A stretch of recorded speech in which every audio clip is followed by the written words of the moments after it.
So we've seen that despite the horrors of removal, the Cherokee Nation survived. The Cherokee Nation, in fact, went on to prosper and flourish in subsequent years.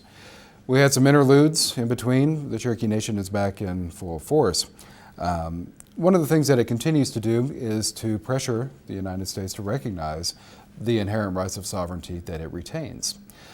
It's mounted challenges, especially in the areas concerning rights to resources, especially like land and water. So as we see the Cherokee Nation moving forward, asking for a more equilateral relationship vis-a-vis the federal government. Dan, I'm wondering if you've got ideas now about how you see nations expressing their sovereignty in today's era. Well, I think it plays out in a number of ways.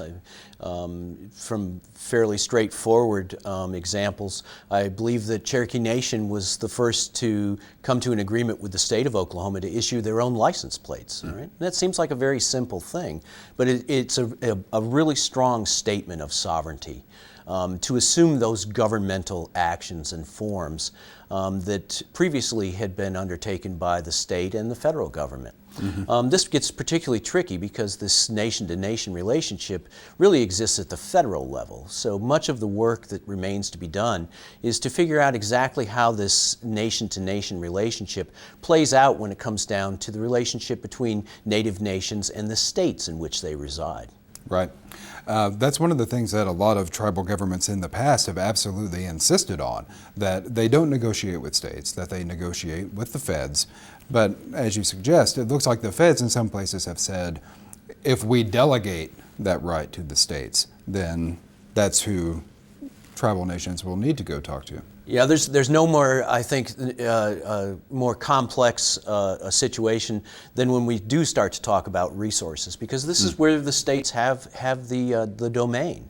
This is where states' rights are at the forefront of these discussions. So here in Oklahoma, one of the things that we're concerned about, as most people in the Southwest right now, and ultimately all of us, is water. Mm-hmm. So this brings into several factors into the equation.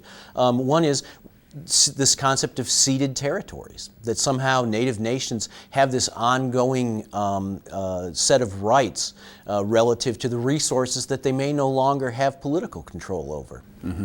So I think really what we're speaking about here are common issues, and as native nations like the Cherokee increasingly play a leadership role. We're seeing this come to fruition today in Oklahoma as they become more and more engaged in supporting the infrastructure of counties and cities, mm-hmm. Particularly these small rural communities, right. So that they're working to serve the general population, not just their own citizens. And I think that this is going to be an important part as all of this discussion about water rights and resource allocation and maybe not to develop resources. That's another alternative that native nations are bringing forward. Right. One of the things that sounds to me like we're talking about here when we're talking about sovereignty is power, right? What sorts of powers accrue to a native nation? And power can work in a lot of wonderful ways, right? It can do something like provide revenue for housing. It can provide revenue for health care. One of the things it can also do is provide power over folks, right? And as I think we'll have heard Lindsay Robertson talk about, in some places and sometimes, it looks like native nations have power over non-native folks. And how it is that non-native folks understand that kind of relationship looks to be one of the major challenges coming up for us in the future. Oh, I'd absolutely agree. This is probably one of the most tricky points in this current discussion of the relationship between native nations and state governments and their citizens. This is a point of tremendous resistance and something mm-hmm. that obviously is going to play out probably through a variety of mechanisms. Right. Dan, I wonder if you've got any other last thoughts for us on this unit as we head into our next, about places where you feel like sovereignty is going to play its, or questions of sovereignty are going to play their most important roles.